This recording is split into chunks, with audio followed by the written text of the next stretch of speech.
Good morning बच्चों। हमने पढ़ा था लाख की चूड़ियाँ लेसन आधार। अब तक हमने पढ़ा कि किस तरह बदलू काका अपना चूड़ी बेचकर चूड़ी बनाकर गुजारा करता है, और जो लेखक है उसके पिताजी की बदली दूर हो जाती है और वो 8-10 वर्षों के बाद जब गांव आता तो उसे सब कुछ बदला हुआ नज़र आता है कि सभी स्त्रियों के हाथ में क्या है, लाख की बजाय कांच की चूड़ियाँ पहनी हुई हैं। और वह क्या है, बदलू काका से मिलने जाता है तो बदलू काका उसको पहचान नहीं पाता, तो वह अपना क्या है परिचय देता है और कहता कि मैं जनार्दन हूँ काका, जो आपसे क्या है लाख की गोलियाँ बनवा कर ले जाता था। तो क्या है, बदलू काका अपनी पिछली अतीत की यादों में लौट जाता है और पहचान कर बोलता है कि आओ लल्ला बैठो। तो उससे आगे हम पढ़ते हैं। हाँ, इधर आना नहीं हो सका काका, मैंने चारपाई पर बैठते हुए उत्तर दिया।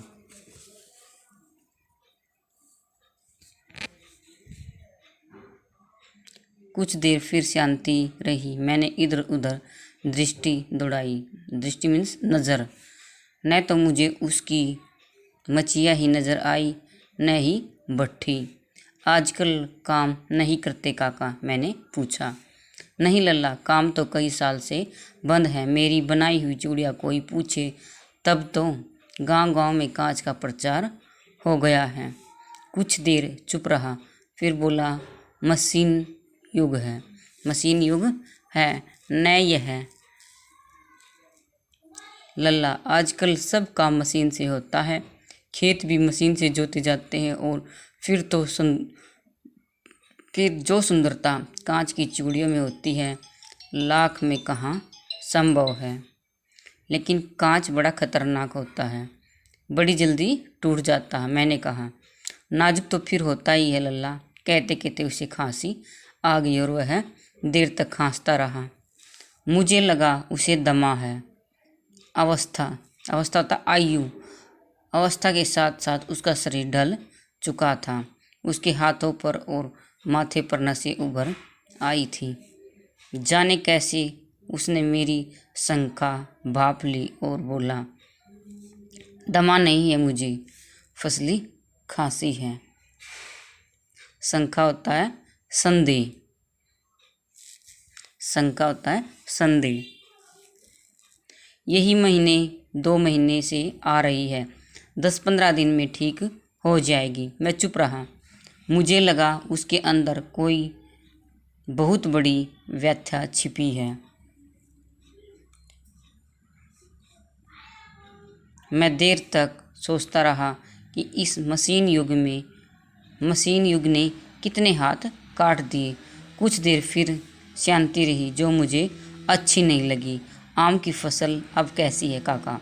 कुछ देर पश्चात मैंने बात का विषय बदलते हुए पूछा। अच्छी है लल्ला, बहुत अच्छी है, उसने लहक कर उत्तर दिया और अंदर अपनी बेटी को आवाज़ दी। अरे रज्जो, लल्ला के लिए आम तो ले आ। फिर मेरी ओर मुखातिब होकर बोला, माफ़ करना लल्ला, तुम्हें आम खिलाना भूल गया। नहीं नहीं काका, आम तो इस साल बहुत खाए हैं। वाह वाह, बिना आम खिलाए कैसे जाने दूंगा तुमको।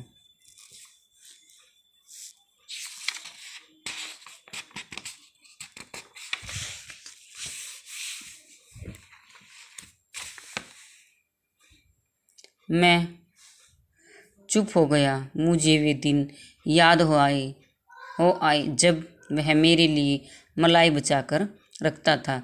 गाय तो अच्छी है ना काका, मैंने पूछा। गाय कहाँ लल्ला, 2 साल हुए बेच दी। कहाँ से खिलाता? इतने में रज्जो, उसकी बेटी, अंदर से एक डलिया में ढेर से आम ले आई। यह तो बहुत है काका, इतने कहाँ खा पाऊंगा, मैंने कहा। वाह वाह, वह हंस पड़ा।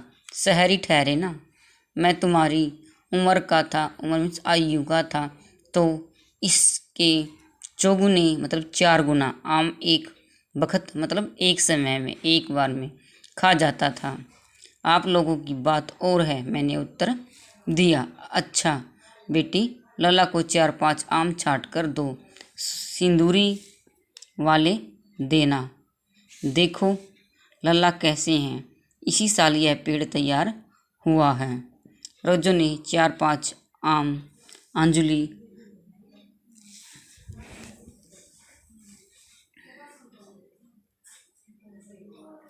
होता है हथेली में लेकर मेरी ओर बढ़ा दिए। आम लेने के लिए मैंने हाथ बढ़ाया तो मेरी निगाह मतलब नज़र एक क्षण के लिए, एक समय के लिए उसके हाथों पर